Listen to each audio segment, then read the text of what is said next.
Bona nit, són les 10:04 i així comença la segona temporada de La Qüestió a la televisió de Punt Mèdia. I comencem parlant amb David Jiménez. David, molt bona nit. Bona nit. Quan vostè va acceptar el càrrec de director del Mundo, no sospitava de les pressions que pot rebre el director d'un gran mitjà de comunicació?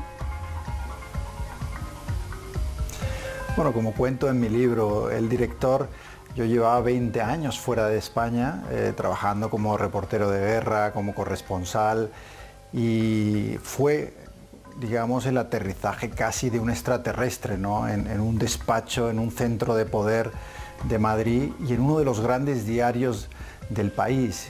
Y ahí es verdad que sospechaba que las cosas en la prensa no iban bien, que había presiones, que el poder intentaba condicionar a los medios, pero claro, nunca me imaginé el grado de cloacas del Estado, del periodismo, la degradación, la corrupción, las prebendas y el estado tan lamentable en el que se encontraba nuestra profesión, ¿no? Y es eso lo que contaba en el libro.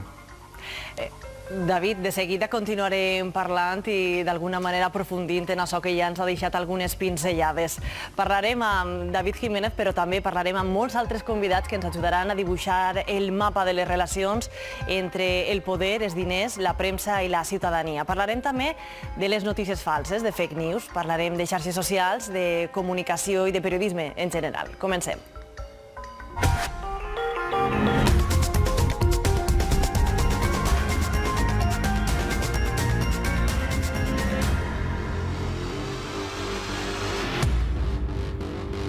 Ens hem de preguntar, als mitjans de comunicació, qui és l'amo?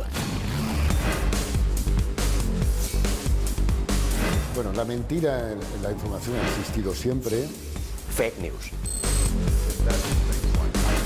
Ni tan sols un vídeo ja no serà una prova en si mateixa.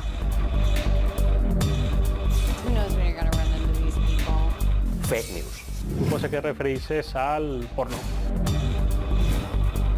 El cuarto poder siempre fue una ficción, una especie de mito.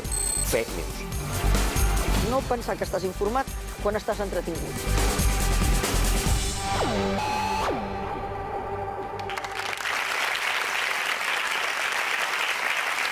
Acabem de veure ja alguns dels protagonistes que escoltarem en este programa que comença ja mateix i que estarem durant 2 hores escoltant algunes de les persones que acabem de veure i també altres 4 periodistes que ens acompanyaran esta nit a La Qüestió que presentem ja mateix.